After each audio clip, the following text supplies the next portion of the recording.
Greetings, Commanders. Today let's talk about exploration. I am on my way to Sagittarius A to see the biggest black hole in our galaxy, and I will not be able to make some pretty nice videos that I would like to, so I decided to make a video about exploration.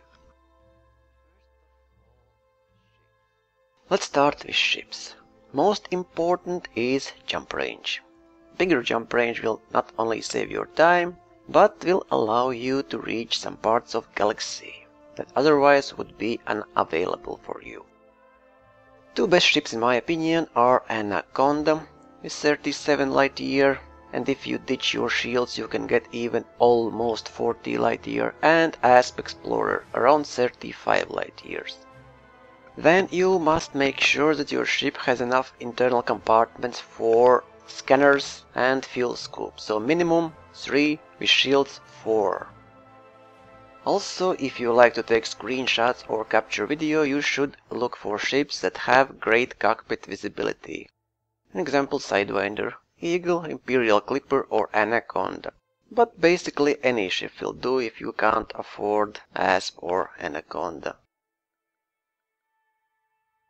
Now let's talk about modules. Obviously, best frameshift drive is requirement number 1, and by buying all modules as light as possible, you will increase jump range. Also, 99% of the time you will be spending in supercruise, so thrusters are not needed. Shields are optional, but to play safe, probably you should have shields, and maybe even one shield cell bank when you return, as you will have a lot of information and you don't want to lose it. You don't need weapons in general, but I would not go out on exploration without weapons. Just 1 or 2 pulse lasers will be fine. You should not meet any NPC ships further than 500 light years away from inhabited space. No weapons means lighter power plant and power coupling. Also, without weapons you will get some extra jump range. Heatsinks really are very helpful. If you drop out of supercruise near the star, heatsinks will save you from overheating. Now let's talk about internal compartments. Most important is Discovery Scanner.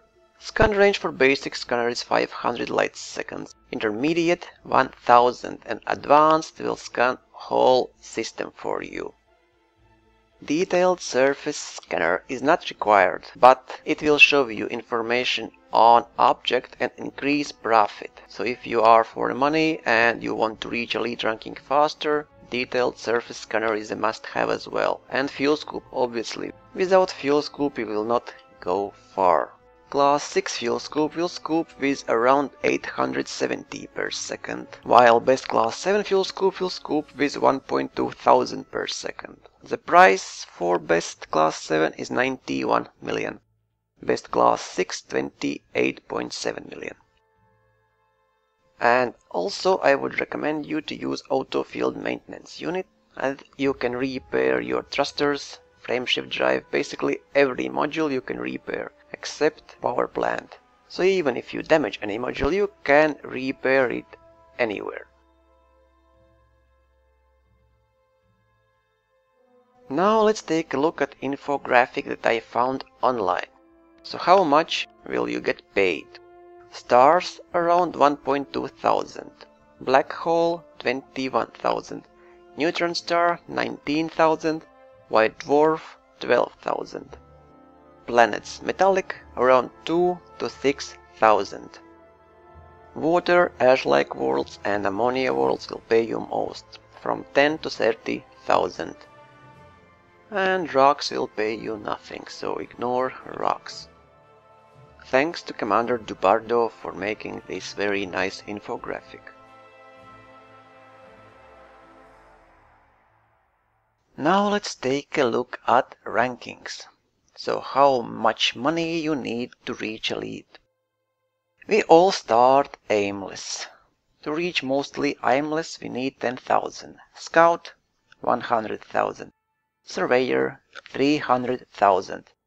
Trailblazer 1.1 million. Pathfinder 2.5 million, Ranger 9 million, Pioneer 30 million, Elite almost 100 million.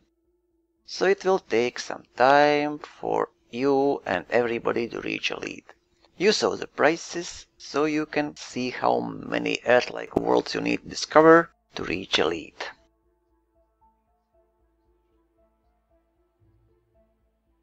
Four, 3, 2, 1, engage. So you arrive at new system. Point your ship towards star, start your scanning. I use advanced scanner so I can see all bodies.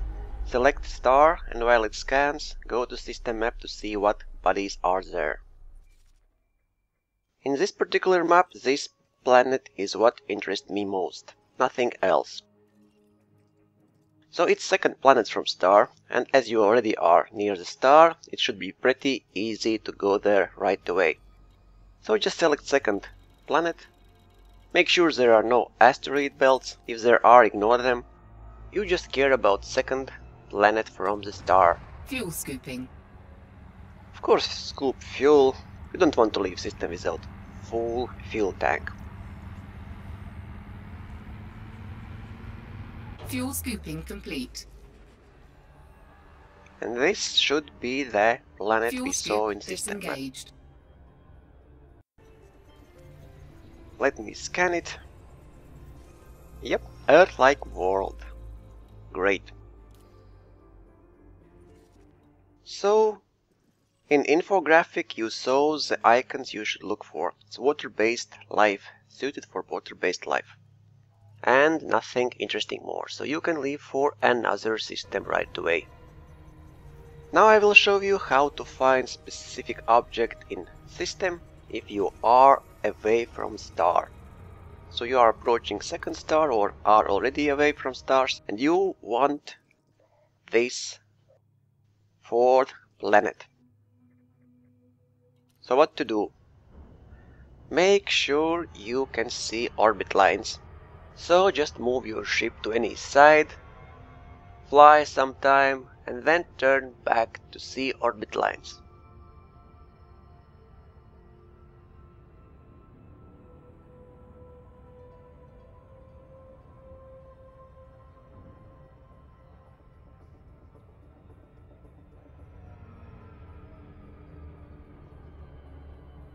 Now count the fourth one.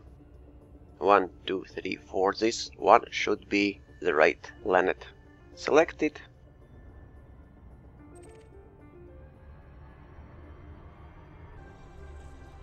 Scan. Water world. You can scan also moons if you like to. They are pretty useless most of the time, but if I find any water world or Earth-like planet, I usually scan moons as well. So you don't need to go and scan all objects. Most of them will not pay you anything. You should stick to what you saw in Infographic and go only for high-paying worlds.